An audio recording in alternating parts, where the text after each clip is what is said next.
দর্শক আমন্ত্রণ, দীপ্ত সংবাদে আপনাদের সঙ্গে এই মুহূর্তে রয়েছে আমি রুবায়েত হাসান। তীব্র তাপপ্রবাহের মধ্যেই 28 এপ্রিল রবিবার খুলছে দেশের সকল শিক্ষা প্রতিষ্ঠান। ক্লাস শুরু হলেও তাপপ্রবাহ সহনীয় পর্যায়ে না আসা পর্যন্ত অ্যাসেম্বলি বন্ধ থাকবে। আজ মাধ্যমিক উচ্চ শিক্ষা অধিদপ্তর থেকে এ সংক্রান্ত প্রজ্ঞাপন জারি করা হয়েছে। এতে বলা হচ্ছে, শ্রেণীকক্ষের বাইরে শিক্ষার্থীদের দিয়ে কোনো কার্যক্রম চালানো যাবে না। চলমান তাপদাহের কারণে ঈদের পর থেকে বন্ধ রয়েছে দেশের স্কুল কলেজগুলো।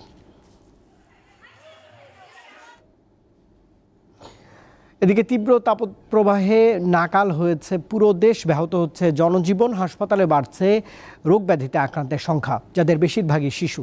রোগী সামলাতে হিমশিম খাচ্ছেন চিকিৎসক ও নার্সরা। আর আবহাওয়া অধিদপ্তর জানিয়েছে, তাপপ্রবাহের সতর্কবার্তা বা হিট অ্যালার্ট আরও 3 দিন বহাল থাকবে।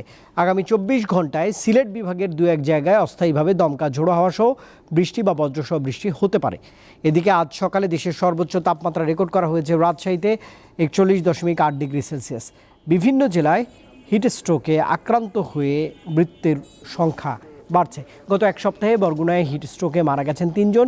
বৃষ্টির প্রত্যাশায় বিভিন্ন জেলায় বিশেষ নামাজ ও দোয়া অনুষ্ঠিত হচ্ছে।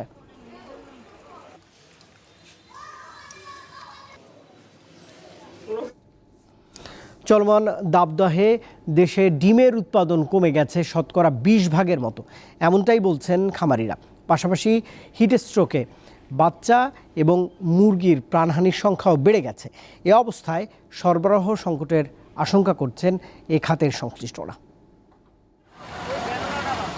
চলমান তাপপ্রবাহে জনজীবনের পাশাপাশি নেতিবাচক প্রভাব পড়েছে দেশের পোলট্রি খাতে।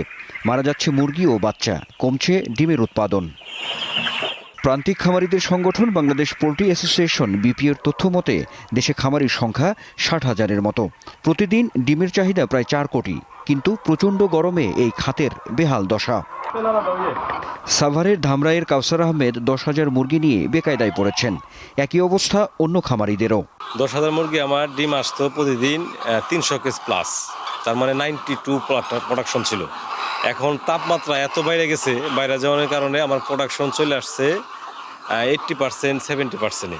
আবার প্রতিদিন মুরগি স্টক করে মারা যেতেছে, আবার কারেন্ট তো থাকেই না। এই তো ঝুঁকির মধ্যে ব্যবসা ধরে রাখায় কষ্টকর। এখন আমরা খুব আশঙ্কার মধ্যে আছি। এখানে ফ্যান দিচ্ছি, আপনি স্ট্যান্ড ফ্যান, সিলিং ফ্যান, আবার ঝর্ণা দিচ্ছি। গরমের কারণে প্রতিদিন 40টা, 30টা, 50টা করে মারা যেতেছে, হিট স্ট্রোক হয়ে যায়। আপনার এ পর্যন্ত 400 মুরগি মারা গেছে। তাহলে আপনি এরকম অনেকেই লস খাইতেছে। লস খেলে আর কেউ উঠাইবে না, বাজারে সংকট দেখা দিতে পারে। ব্রয়লার মুরগির জন্য স্বাভাবিক সহনীয় তাপমাত্রা 26 থেকে 28 ডিগ্রি সেলসিয়াস, কিন্তু দেশে এখন তাপমাত্রা উঠেছে 42 ডিগ্রি পর্যন্ত। ফলে হিট স্ট্রোকের শিকার হচ্ছে মুরগি। প্রোডাকশন 95% হয়েছে, 80%, 80 কি 50-এর নিচে এবারে মাঝখানে মাঝে মাঝে।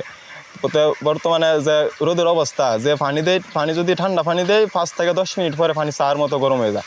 মুরগি তো এই পানি খাইলে আবার খাইলেও স্ট্রোক করবো, না খাইলেও স্ট্রোক করবো। তাপ প্রবাহের কারণে আমাদের মুরগিগুলি প্রতিনিয়ত হিট স্ট্রোক হচ্ছে। এগুলা নিয়ন্ত্রণ করা কোনোভাবেই সম্ভব হচ্ছে না। প্রায় প্রতিদিন 10 থেকে 15টা বা 20টা এরকমও হচ্ছে। সারা দেশে হিট স্ট্রোকে মুরগি মরছে, কমছে ডিমের উৎপাদন। এই অবস্থায় মৎস্য ও প্রাণী সম্পদ মন্ত্রণালয়ের বিশেষ পদক্ষেপের আহ্বান জানিয়েছেন প্রান্তিক খামারিরা। আনোয়ার হোসেন, দীপ্ত সংবাদ, ঢাকা। উপজেলা নির্বাচন অবাধ সুষ্ঠু করতে বিজিবি মোতায়েনের সিদ্ধান্ত নিয়েছে দেশের নির্বাচন কমিশন। পাশাপাশি প্রতিটি ইউনিয়নে থাকবে নির্বাহী ম্যাজিস্ট্রেট। আজ আইন শৃঙ্খলা বিষয়ক সভায় একথা জানানো হয়েছে। যে কোনো মূল্যে ভোট সুষ্ঠু করার নির্দেশনাও দিয়েছেন প্রধান নির্বাচন কমিশনার কাজী হাবিবুল আউয়াল। প্রথম ধাপে 9 মে 150 উপজেলায় নির্বাচন হতে যাচ্ছে। পরবর্তীতে আরও 3 ধাপে দেশের অন্যান্য উপজেলায় ভোট হবে। স্থানীয় পর্যায়ের এ নির্বাচন সামনে রেখে বৃহস্পতিবার রাজধানীর আগারগাঁওয়ে নির্বাচন ভবনে মাঠ প্রশাসনের ঊর্ধ্বতন কর্মকর্তাদের সঙ্গে সভা করে নির্বাচন কমিশন। সূচনা বক্তব্যে প্রধান নির্বাচন কমিশনার সহিংসতা এড়াতে আইন শৃঙ্খলা বাহিনীকে সতর্ক থাকার নির্দেশ দেন।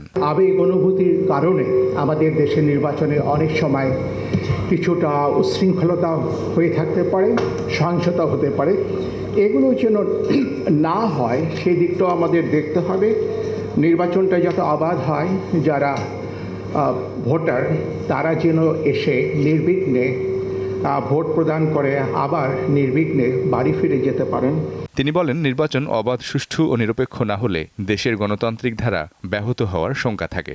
যে কোনো মূল্যে নির্বাচনটা নির্বাচন, এই জিনিসটা আমাদের বুঝতে হবে। যদি এক্ষেত্রে আমরা ব্যর্থ হই, তাহলে আমাদের যে গণতন্ত্রের যে অগ্রযাত্রা, যেটা দৃষ্টান্ত আপনারা প্রতিষ্ঠিত করেছেন বিগত 7ই মার্চের সাধারণ নির্বাচনে, সেটাও ক্ষুণ্ণ হয়ে যেতে পারে। সভা শেষে নির্বাচন কমিশন সচিব জানান, উপজেলা নির্বাচন সুষ্ঠু করতে সর্বাত্মক প্রস্তুতি থাকবে। ইউনিয়ন পর্যায়ে আমরা নির্বাহী ম্যাজিস্ট্রেট নিয়োগ দেওয়ার সিদ্ধান্ত হয়েছে এবং প্রত্যেকটি উপজেলায় 2 থেকে 4 প্লাটুন বিজিবি সদস্য মোতায়েন করা হবে। এছাড়াও আইনশৃঙ্খলা রক্ষার জন্য যদি কোনো জেলায় অতিরিক্ত জনবলের প্রয়োজন হয়, সেটাও নির্বাচন কমিশন দিতে সম্মত হয়েছে। তিনি জানান, পার্বত্য জেলার দুর্গম এলাকায় নির্বাচনে দায়িত্ব পালনকারী আইন শৃঙ্খলা রক্ষাকারী বাহিনীর সদস্যদের ভাতা 3 দিন থেকে বাড়িয়ে 5 দিনের প্রস্তাব করা হয়েছে। পরিস্থিতি বিবেচনায় সিদ্ধান্ত নেবে কমিশন। কমিশনের বক্তব্য হয়েছে বাস্তবতা নিরিখে। মিজানুর রহমান, দীপ্ত সংবাদ, ঢাকা। সড়ক দুর্ঘটনায় 2 শিক্ষার্থী নিহতের ঘটনায় উত্তাল চট্টগ্রাম প্রকৌশল ও প্রযুক্তি বিশ্ববিদ্যালয়ের চুয়েট অনির্দিষ্টকালের জন্য বন্ধ ঘোষণা করা হয়েছে। আজ এ সিদ্ধান্ত নেয় কর্তৃপক্ষ। বিকেল 5টার মধ্যে ছাত্রদেরকে হল ছাড়ার নির্দেশনাও দেওয়া হয়েছে, আর ছাত্রীদেরকে হল ছাড়তে হবে আগামীকাল সকাল 10টার মধ্যে। এদিকে আজ সকাল থেকে কাপ্তাই সড়ক অবরোধ করে 2 ছাত্র নিহতের ঘটনায় প্রতিবাদ জানায় বিশ্ববিদ্যালয়টির শিক্ষার্থীরা। বাসের চাপায় 2 শিক্ষার্থী নিহতের ঘটনায় উত্তাল হয়ে ওঠে চুয়েট ক্যাম্পাস।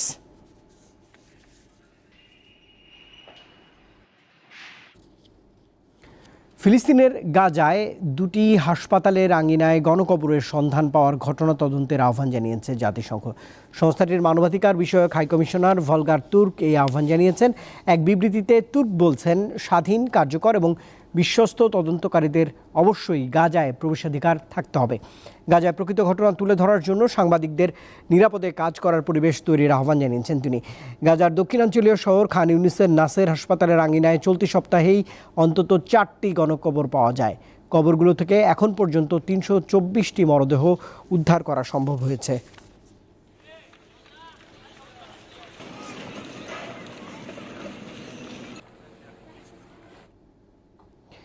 সিরিজের চতুর্থ টি-20তে আজ পাকিস্তানের মুখোমুখি হবে সফরকারী নিউজিল্যান্ড। লাহোরে ঢাকার সময় রাত 8:30টায় শুরু হবে এই ম্যাচটি। প্রথম 3 ম্যাচ শেষে সিরিজ 1-1 সমতায় রয়েছে।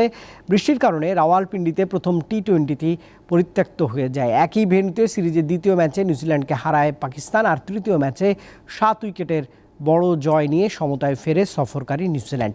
ক্রিকেটের সংক্ষিপ্ত ফরম্যাটে এখন পর্যন্ত 42 বার মুখোমুখি হয়েছে এই 2 দল। এর মধ্যে 22টিতে জয় রয়েছে পাকিস্তানের, আর 18টিতে জিতেছে কিউইরা।